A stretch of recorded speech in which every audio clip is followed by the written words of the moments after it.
Bienvenue dans cette nouvelle édition du QG Weekend. Au sommaire de l'actualité, le Premier ministre éthiopien El Mariam Desalegn est en visite officielle au Rwanda depuis le 27 avril. Objectif, renforcer les liens de coopération dans divers secteurs entre les deux pays. Les victimes du régime de l'ancien président tchadien Hissène Habré encore en attente de leur indemnisation. En cause, le fonds qui dépend de l'Union africaine qui doit gérer ces indemnisations n'est pas encore opérationnel. Et puis c'était la célébration du Freedom Day en Afrique du Sud ce 27 avril. La journée qui marque les premières élections démocratiques de l'histoire du pays a donné l'occasion aux Sud-Africains de se pencher sur la question du racisme qui est toujours d'actualité dans le pays. Depuis 39 ans, le Rwanda et l'Éthiopie entretiennent de bonnes relations et collaborent dans divers domaines comme l'aviation ou encore l'éducation. Les deux pays souhaitent franchir un nouveau cap dans cette coopération bilatérale. C'est en ce sens que l'actuel Premier ministre éthiopien El Mariam Desalegn séjourne depuis ce 27 avril à Kigali. Reportage de notre correspondant Oliva Diakotan. Le Rwanda et l'Éthiopie ont signé 11 accords de coopération ce 28 avril 2017 à Kigali. Des accords intervenus pendant la première visite d'État du Premier ministre éthiopien Haïlé Mariam Desalegn au pays des 1000 collines. Cette visite officielle, débutée le 27 avril, prendra fin le 29 avril 2017. Les deux pays s'engagent à mieux collaborer dans différents secteurs, notamment dans le domaine de la justice, mais aussi dans le secteur touristique. Nous pouvons apprendre beaucoup de bonnes choses du Rwanda, comme le Rwanda peut aussi apprendre de nous.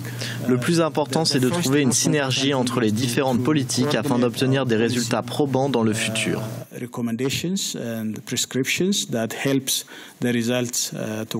Les échanges commerciaux entre le Rwanda et l'Éthiopie ont atteint plus de 2 millions de dollars entre 2014 et 2015. L'Éthiopie a notamment investi 7 millions de dollars dans 3 différents projets au Rwanda qui ont permis la création de 175 emplois.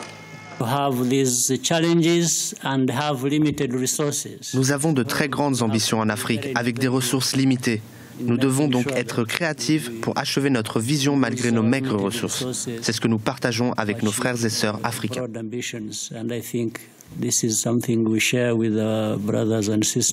Le Rwanda et l'Éthiopie entretiennent de bonnes relations depuis 1978. L'Éthiopie ouvrira même une ambassade à Kigali très bientôt pour consolider les liens d'amitié entre les deux pays. Le Rwanda qui compte d'ailleurs augmenter les dépenses gouvernementales de 7% pour l'exercice fiscal 2017-2018 qui débute au mois de juin. Les élections présidentielles seraient une des principales raisons de l'augmentation des dépenses gouvernementales qui passeront à 2,53 milliards de dollars. Condamné à la prison à perpétuité pour crimes contre l'humanité et à l'indemnisation de ses victimes par les chambres extraordinaires africaines, la question des réparations des victimes de l'ex-président tchadien Hissène Habré n'est pas encore réglée. En effet, le fonds d'un total de 82 milliards 290 millions de francs CFA qui dépend de l'Union africaine et qui doit donc gérer ces indemnisations n'est pas encore opérationnel. Birama Saonera.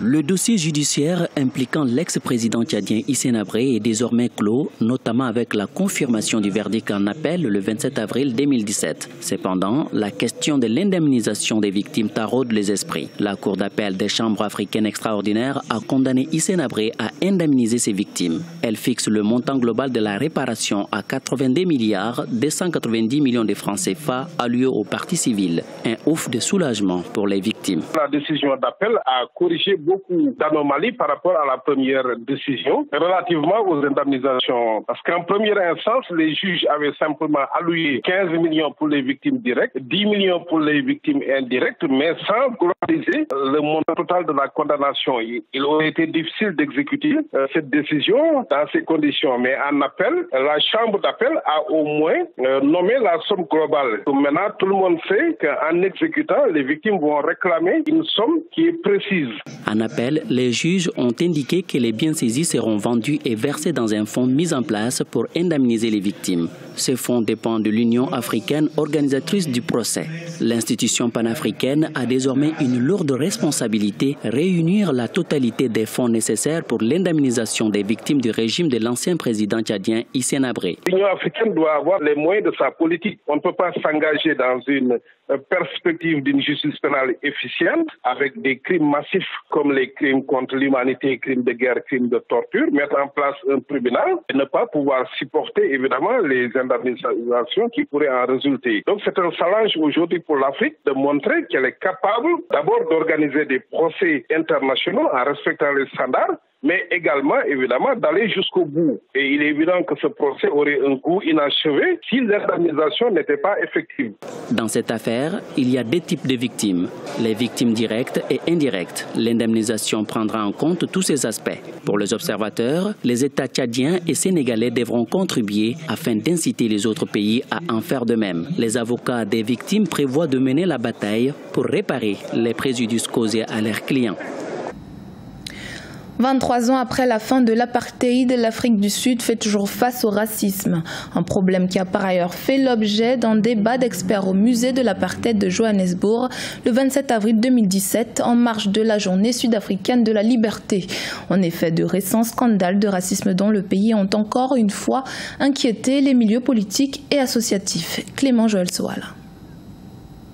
Les Sud-Africains s'interrogent sur le racisme toujours réel dans leur pays et les voies et moyens pour l'éradiquer. En effet, des scènes de racisme à la fois de populations blanches et noires persistent dans la nation arc-en-ciel. Des experts ont débattu sur la question le 27 avril 2017 au musée de l'apartheid à Johannesburg. C'était à l'occasion de la journée de la liberté qui commémore les premières élections post-apartheid.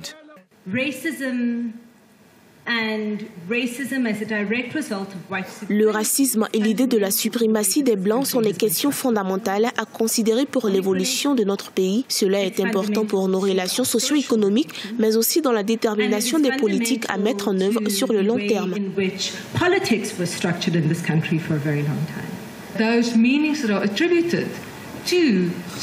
Le racisme et l'idée de suprématie de la race blanche ont des effets directs sur le système de notre pays. Cela contribue à une répartition inégale des ressources. Comment éradiquer le racisme? Quels sont ses impacts sur l'évolution sociopolitique sud-africaine? Toutes ces questions ont été débattues. Est-il possible d'avoir une Afrique du Sud sans racisme? Pas dans un futur proche, je pense. Je pense que cela sera possible très bientôt. Cela requiert des sacrifices de tous et ce sera bénéfique dans une société prédéfinie par l'idée d'une suprématie blanche.